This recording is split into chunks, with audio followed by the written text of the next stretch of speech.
What's going on, guys? Bflattened here with a brand new video today. Today we're going over a build video. This is utilizing one of the new Thorns spells from the DLC.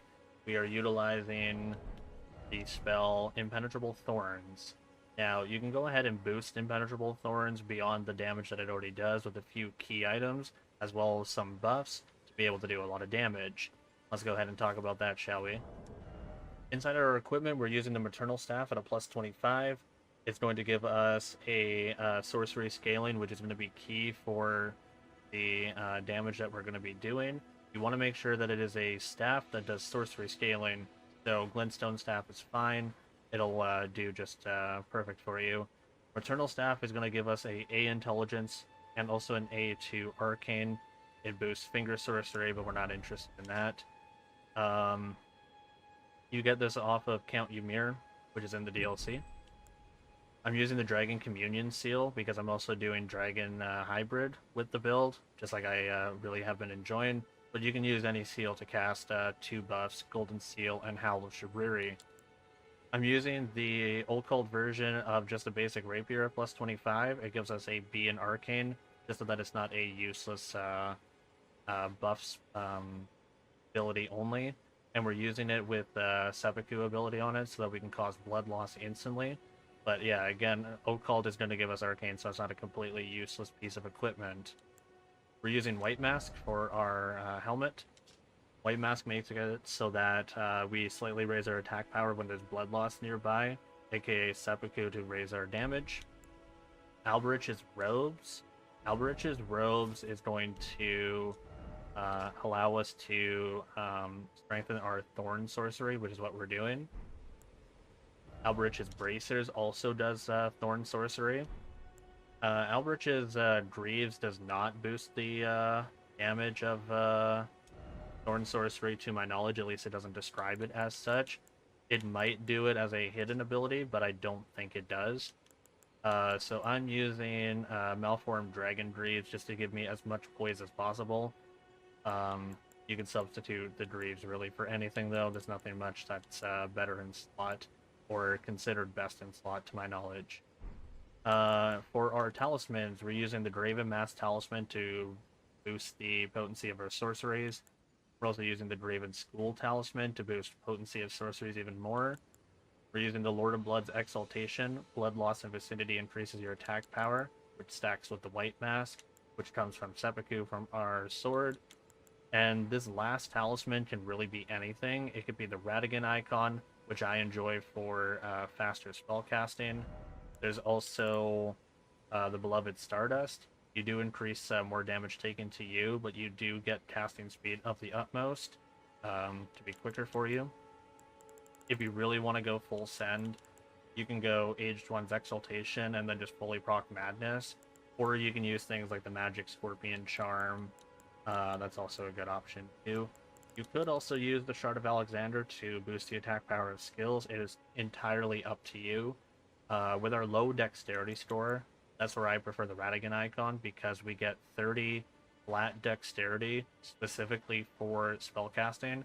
It doesn't increase your dexterity by 30, it's just set aside specifically for spellcasting. The number on that is 30.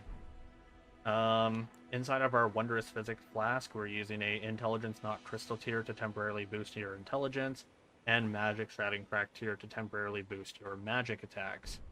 The spells that we're using is, of course, Impenetrable Thorns, which is going to be the main damage.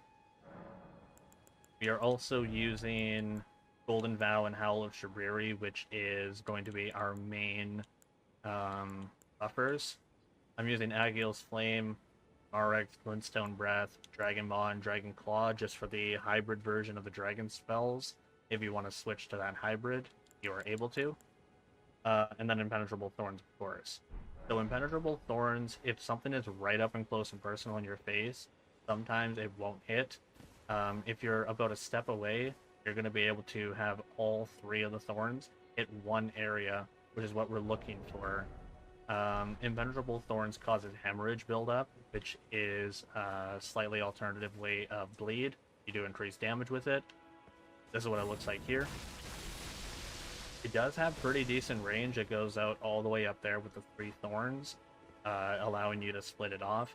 But if you're really close to a target, you're able to just concentrate it in one to be able to do all 3 attacks in one, thus boosting your hemorrhage build up a little bit quicker, which is why I like the Radigan's icon, so I can get a quicker cast time for that. It does do a little bit of damage to you, so keep that in mind whenever you do a Thorn spell. It does do a little bit of damage to you, but nothing like completely significant if you have a health score of 50 or above. Speaking of scores, let's go ahead and talk about the scores. You may see me at level 248 in the top right hand corner there, which may alter your opinion on the build and the damage. However, you only really need these certain stats to be able to equip and wield everything properly, and also achieve the same amount of damage that you saw in the intro. Things are going to be a little bit higher, of course, because I'm in New Game Plus 3 at level 248, and is doing just fine, but I thought I would mention that anyways.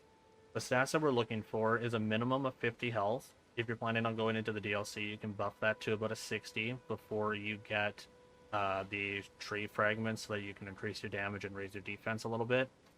16 mind, this allows for a full rotation of your buffs and also be able to cast a little bit more. I would recommend using the Flask of Cerulean Tears, but we'll go to the buff rotation in just a second. 15 endurance, this allows a couple of casts to go through to be able to do the amount of damage that you want, and also being able to roll away if you need to. Strength honestly doesn't matter, we're not using strength at all. Dexterity, you can go as a minimum of 12. This will allow you to wield the rapier just fine and be able to use it perfectly fine. However, if you want to raise dexterity and sacrifice points elsewhere, I would recommend increasing dexterity a little bit more, because the more dexterity that you have, the faster your casting speed, which again, the reason I choose the Radigan icon.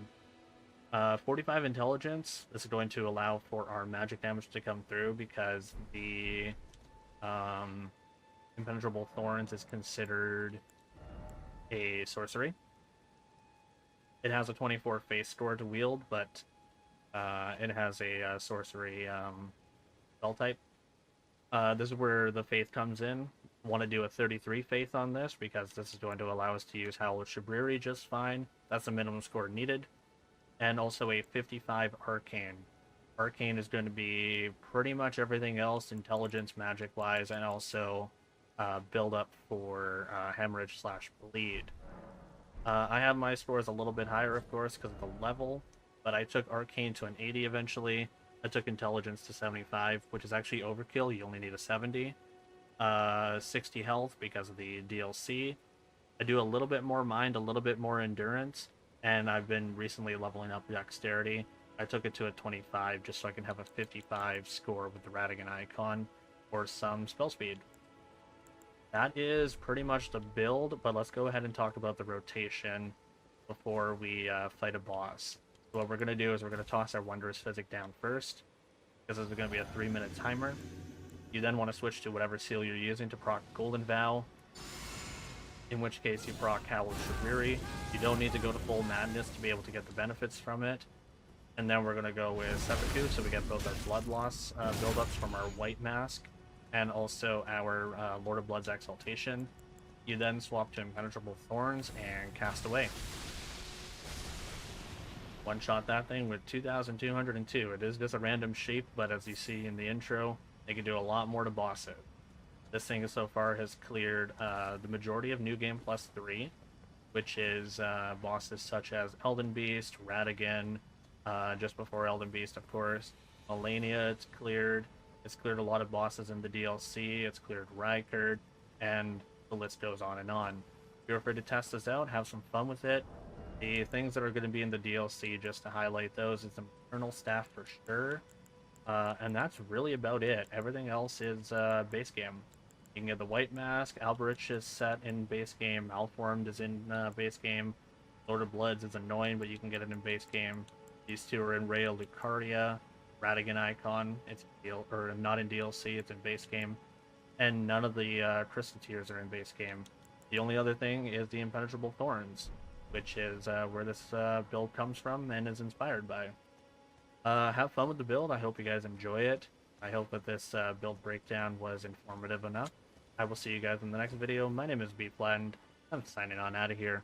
Take care all. Laters.